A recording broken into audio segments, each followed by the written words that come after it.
దెందులూరు నియోజకవర్గంలో ఉద్రిక్త పరిస్థితులు చోటు చేసుకున్నాయి. ఓ పక్క ఇటు వైసీపీ కార్యకర్తలు, అటు టీడీపీ కార్యకర్తలు కూడా బాహాయికి దిగే పరిస్థితులు ఉన్నాయి. ప్రస్తుతం మనం కొండరావుపాలెంలో మాజీ ఎమ్మెల్యే అబ్బాయి చౌదరి దగ్గర ఉన్నాం. ఆయనతో మాట్లాడే ప్రయత్నం. సరే, ఏంటి అబ్బాయి చౌదరిని హతమార్చే కుట్ర జరుగుతుంది అని మీరు అన్నారు. ఎవరు హతమారుస్తున్నారు? ఎందుకు హతమార్చాలి? ఆ అనుమానం మీకు ఎందుకు వచ్చింది? ఎందుకలా మీరు మాట్లాడారు? ఈరోజు మీరే చూస్తున్నారు, మీరే మాట్లాడారు ఇది దెందులూరు నియోజకవర్గంలో పరిస్థితులు ఎలా ఉన్నాయని. నేను చెప్పాల్సిన అవసరం లేదు. 19 నుంచి 24 వరకు ఎక్కడన్నా గొడవలు ఉన్నాయా నేను అడుగుతున్నా. బిగ్ టీవీ ద్వారానే అడుగుతున్నా. ప్రశాంతమైన వాతావరణం నెలకొల్పాం. కేసులు, కొట్లాట్లు, గొడవలన్నీ కూడా పక్కన పెట్టాం. ఈరోజు ఏ పరిస్థితి నెలకొంది? ఈరోజు ఈ పరిస్థితికి కారణం ఎవరు?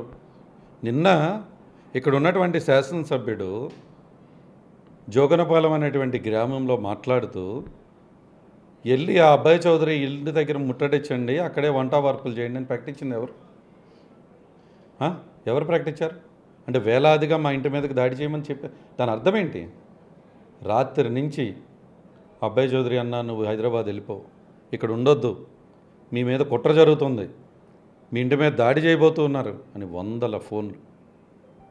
ఎంతోమంది రాత్రి నుంచి అనేక మంది చెప్పినటువంటి విషయాలు. ఎందుకు ఒక శాసనసభ్యుడు అనేటువంటి వ్యక్తి, హుందాతనంతో ఉండాల్సినటువంటి వ్యక్తి ఎవరన్నా పబ్లిక్ మీటింగ్లో వెళ్ళి ఆ ఇంటి మీద దాడి చేయండి, ఆ ఇంటి దగ్గర వంట వార్పు పెట్టండి అంటారా? అది వాళ్ళని అందరినీ కూడా రెచ్చగొట్టడం కాదా? దేంట్లో భాగం ఇది? అంటే అబ్బాయి చౌదరి అనేటువంటి వ్యక్తిని హతమార్చాలనేటువంటి ప్రయత్నం కాదా ఇది? ఎందుకు ఇంత నీచమైనటువంటి రాజకీయం చేస్తున్నారు? ఈరోజు 144 సెక్షన్ పెట్టారు, ఎవరు మా ఇంటికి రావద్దు, నేను బాగానే ఉన్నాను అని పొద్దున్న నుంచి నేను చెప్తున్నా కూడా మీరే చూస్తున్నారు. నేను ఇంటి దగ్గరే ఉన్నా. ఎన్నో పికెట్లు పెట్టి పోలీసు వారు పెట్టినప్పటికీ కూడా అన్ని తోటల్లో నుంచి పాపం పెద్దలు ఎంతోమంది చూస్తే అసలు వృద్ధులు కూడా బీపీ ఉండి షుగర్ ఉండి నడవలేనంటి వాళ్ళు కూడా తోటల్లో నుంచి పొలాల్లో నుంచి అసలు సైకిల్ ఎక్కి అసలు వాళ్ళు వచ్చే విధానం చూస్తే నిజంగా మీరు అసలు ఇక్కడ వచ్చినటువంటి వీళ్ళందరికీ కూడా ఏమి చేసి నేను రుణం తీర్చుకోగలుగుతానో కూడా నాకు తెలియట్లా. ఏంటి వైసీపీ అధిష్టానానికి ఈ విషయం తీసుకెళ్తారా? అబ్బాయి చౌదరిని హతమార్చే కుట్ర జరుగుతుందన్నారు. ఇదే విషయాన్ని మీ హైకమాండ్ దృష్టికి తీసుకెళ్తారా? ఇప్పుడు ఇక్కడ దెందులూరులో జరుగుతుంది పరిస్థితులకి పార్టీ నుండి మద్దతు ఏ విధంగా ఉంది మీకు? ఇప్పుడు కూడా ఎవరు కూడా హత్య రాజకీయాల్ని ఎవరు కూడా ఎంకరేజ్ చేయరు, ప్రోత్సహించరు. ఈరోజు మా పార్టీ కూడా ప్రోత్సహించదు. ఈరోజు అబ్బాయి చౌదరి అనేటువంటి వ్యక్తి ఒక రాజకీయాల్లోకి ఒక మంచి చేయాలనేటువంటి ఉద్దేశంతో నేను ఇక్కడ రావటం జరిగింది.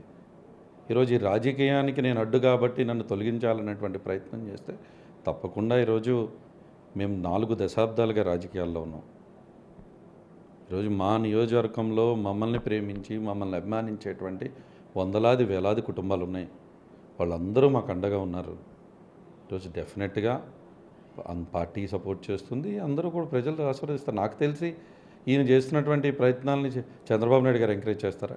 కూటమి ప్రభుత్వం ఎంకరేజ్ చేస్తే వెళ్ళి శాసనసభ్యుడి ఇంటి మీద దాడి చేయి, వాళ్ళ ఇంటి ముందు ఇవన్నీ కూడా పవన్ కళ్యాణ్ గారు ఎంకరేజ్ చేస్తారా? చెప్పండి.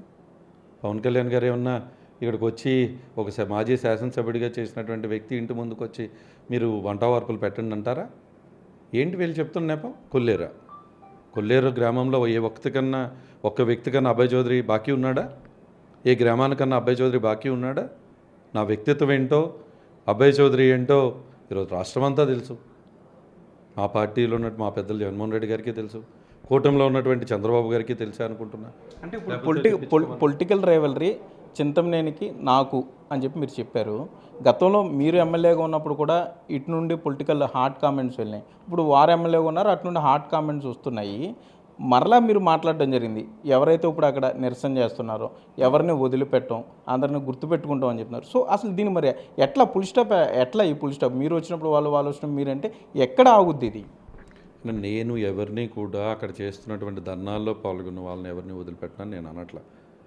నా ఇంటికి వచ్చి నా ఇంటి మీద రాయి వేసినటువంటి నాయకులు ఉన్నారు, వాళ్ళకి హెచ్చరిస్తున్నా ఇది మంచి పద్ధతి కాదు అని. నేను 5 సంవత్సరాలు రాజకీయంలో ఉన్నా. మా కుటుంబం 40 సంవత్సరాల నుంచి రాజకీయంలో ఉంది. నేను 5 సంవత్సరాలు ఎమ్మెల్యేగా ఉన్నా. ఎప్పుడన్నా 5 సంవత్సరాల్లో ప్రభాకర్ ఇంటి మీద దాడి చేయండి అని ఒక్కరో స్టేట్మెంట్ నేను ఇచ్చానా? మీరు చెప్పండి. వందలాది కార్యక్రమాలు దుగ్గిరాల్లో కూడా చేశాం. ఎప్పుడన్నా ఇంటి మీద దాడి చేయండి అని చెప్పానా? నా పబ్లిక్ మీటింగుల్లో కూడా అతను కారు వేసుకుని వస్తే నేను నామినేషన్ వేస్తూ అతను కారు వేసుకొస్తుంటే ఆయన్ని పంపించండి అని చెప్పా. తప్పకుండా రాజకీయంలో విమర్శలు ప్రతి విమర్శలు ఉంటాయి, అది సహజం. దాని గురించి నేను అనట్లా. ఇళ్ళ మీద దాడి ఏంటన్నా? ఈరోజు ఆయనకి నేను విమర్శించా, ఆయనకు కూడా నన్ను విమర్శించమనండి. నేను తప్పు చేస్తే ప్రశ్నించమనండి. వాయిస్ ఆఫ్ వాయిస్లెస్గా నేను కూడా ప్రశ్నిస్తాను. అంతేగాని తోటల్లో ఆక్యుపై చేసుకోవటాలు, రౌడీలను తోటల్లోకి పంపించటాలు, వాళ్ళ అధికారంలో ఉన్నప్పుడు 10 మంది రౌడీలు మా తోటలోకి పంపిస్తే, మేము అధికారంలో ఉన్నప్పుడు మేము 10 మంది వాళ్ళ తోటలోకి పంపిస్తే, నేను ఇప్పుడు అధికారం కోల్పోయాను కాబట్టి నా ఇంటి మీదకి కొంతమందిని పంపిస్తే, రేపు నేను ఆయన ఇంటి మీదకి పంపిస్తే ఎక్కడికి పోతున్నాం? ఈ సంస్కృతి నాకు కూడా ఏమి ఇష్టం లేదు. దీనికి ఫుల్ స్టాప్ పడాలని చెప్తూ ఉన్నా. అభయ్ చౌదరి తప్పు చేశాడు అంటున్నాం, నిజ నిర్ధారణ కమిటీ వేస్తానని నేనే చెప్తున్నా. కలెక్టర్ గారిని అడుగుతున్నా, ఎస్పీ గారిని అడుగుతున్నా. మా దగ్గర నుంచి కూడా పెద్ద నాయకులను ఇస్తాం, మీ దగ్గర నుంచి కూడా పెద్ద నాయకులు ఇవ్వండి. ఈరోజు మీరు చేస్తున్నటువంటి పెయిడ్ ధర్నాలు కాదా? రాత్రి వాళ్ళని బెదిరించలేదా? మీ 450 ఎకరాలు కొట్టేస్తాం, వెళ్ళి ధర్నాలో పాల్గొపోతే అని బ్రతికాలంకలో మీరు చెప్పలేదా? గుడివేకలంకలో 70 ఎకరాలు కొట్టేస్తాం, మీరు వెళ్ళకపోతే అని చెప్పలేదా? ఇదే ఇంటికి ఎవరిని తీసుకొచ్చారు మీరు? ఏలూరులో ఉన్నటువంటి వాళ్ళకి ఏం సంబంధం? ఏలూరు మార్కెట్ యార్డ్లో ఉన్నట్టు పనిచేసేటువంటి వాళ్ళని 800 రూపాయలు ఇచ్చి తీసుకొచ్చి నా ఇంటి ముందు పెడతారా? వాళ్ళతో వంట వార్పులు చేపిస్తారా? అది కరెక్టేనా? నేను చేపించానా?